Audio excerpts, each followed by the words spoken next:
Comment louer sa résidence principale en location courte durée, c'est ce qu'on va voir dans cet épisode et ça commence maintenant. Boum!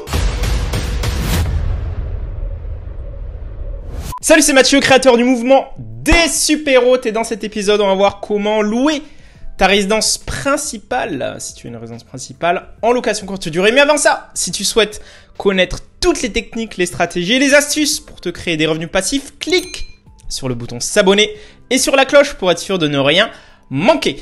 Alors, ce qui se passe, c'est que on va switcher derrière l'écran parce que je t'ai préparé une petite présentation que tu pourras d'ailleurs télécharger.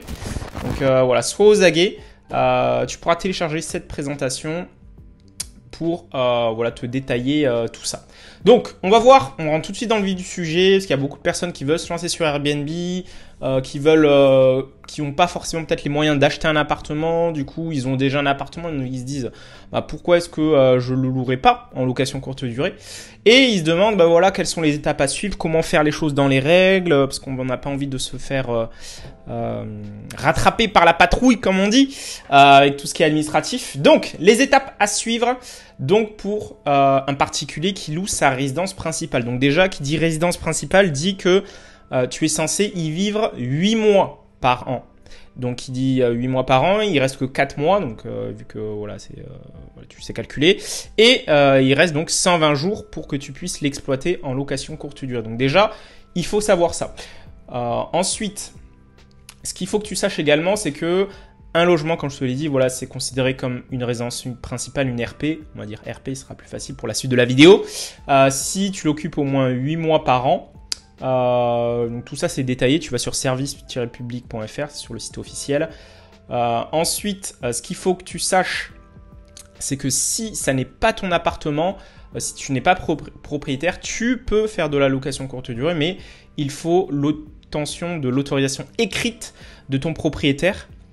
Et attention aussi à ne pas appliquer, voilà, si tu fais ça, tu peux pas faire un loyer supérieur, donc c'est un peu caduc. Donc il faut vraiment faire attention à ça. Après, il y a beaucoup de personnes qui le font, mais attention, comme je l'ai dit, les plateformes renvoient tout ce que tu vas gagner aux impôts, etc. Donc tu vas te faire rattraper un jour ou l'autre. Donc on voit que ce modèle, il n'est pas forcément adapté. Si tu veux exploiter le bien d'un propriétaire, il faut que tu crées une société qui sera en général une SAS et tu vas exploiter le bien avec un bail dérogatoire bien spécifique. Je ferai une vidéo à ce sujet. D'ailleurs, si tu veux que je fasse une vidéo à ce sujet, laisse-le moi en commentaire. Ensuite, il faut également que tu vérifies auprès de la copropriété qu'il n'y a pas de clause d'habitation exclusivement bourgeoise. Parce que derrière, si c'est le cas, tu ne peux pas faire de la location courte durée comme on l'entend, nous. Voilà, donc il faut faire attention à ça. Autre étape que tu dois faire, tu dois te déclarer en mairie pour avoir un numéro d'enregistrement. Donc voilà, après ça, je sais que dans certaines villes, les toutes petites, il n'y a même pas besoin de le faire. Mais voilà, en général, voilà, il faut se déclarer en mairie. Voilà, il suffit juste de se renseigner, on peut même le faire en ligne. Et ensuite, tu as ton numéro d'enregistrement. Donc ça, c'est très simple, je ne vais pas le détailler parce que voilà, il suffit d'aller sur le site de ta mairie. Ensuite, une fois que tu as ce numéro d'enregistrement, tu seras en mesure de t'inscrire sur les plateformes. Mais avant ça, il va faire tout ce qui est déclaration d'impôts. Donc que tu sois voilà, propriétaire ou locataire de ta résidence principale, tu dois t'inscrire et aller voir le greffe du tribunal du commerce. Donc il y a un formulaire 11 921 04 à remplir. C'est le PUI pour la déclaration de début d'activité. Donc il faut que tu fasses ça, ce qui te permettra ensuite d'avoir un numéro SIRET qui te sera attribué par l'INSEE. Donc il faut avoir ça en tête. En gros, c'est pour que eux ils puissent te tracer, que derrière tu paies les impôts par la suite. Ensuite, une fois que tu as fait ça, tu vas t'inscrire sur les plateformes, sur Airbnb, sur Booking. Sur les plateformes, on va te demander ton numéro d'enregistrement que tu auras eu à la mairie. Donc, il faut faire attention à ça. Ensuite, je te recommande de prendre une assurance propriétaire non occupant et de te renseigner auprès de ton assurance si ça te couvre ou pas et de prendre une assurance dédiée pour éviter les soucis. Pense à tout ce qui est, si tu fais des réserves en direct, pense à tout ce qui est contrat de location, tout ce qui est règlement intérieur. Et tout ce qui est fiche de police aussi. pour éviter les soucis. Donc je t'ai mis le lien. Je mettrai également le lien, voilà, certains pointeurs dans la mind map que tu pourras télécharger. Donc la fiche de police, pourquoi c'est important? C'est pour les voyageurs étrangers.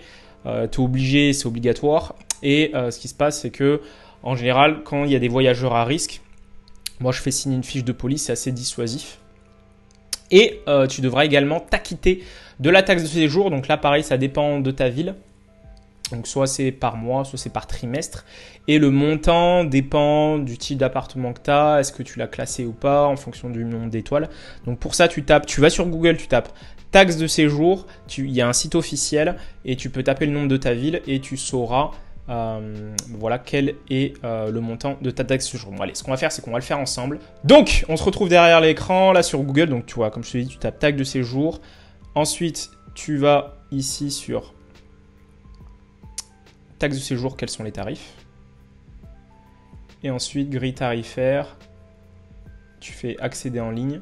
Et là, tu mets le nom de la ville, par exemple Toulouse. Hop, rechercher. Et là, ça te dit exactement combien est-ce que tu dois payer. Donc voilà, pour les éléments. Après, il n'y a rien d'autre à savoir, si ce n'est que, voilà, attention, quand tu vas te lancer, voilà, fais les choses bien. Voilà, fais un guide de bienvenue, questionnaire de satisfaction. Fais en sorte que, voilà, offrir un maximum de valeur. Donc, ce qu'on a vu ensemble, on a vu, voilà, les étapes à suivre pour te lancer dans la location courte durée si tu es en résidence principale, si c'est ta résidence principale. Pourquoi tu dois vraiment appliquer tout ça? Parce que si tu fais pas les choses dans les règles, bon, tu peux avoir des amendes, tu vas littéralement avoir ton activité, arrêter ton activité, donc faut faire vraiment attention à ça. Ils rigolent pas, surtout maintenant avec tout ça. Donc voilà, fais les choses dans les règles, applique tout ça.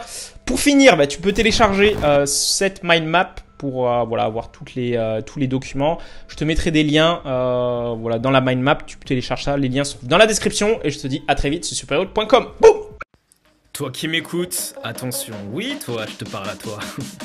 Surtout, ne passe pas à l'action après cette vidéo. Non, ne change rien. Reste dans l'ombre et continue de galérer avec ta location courte durée.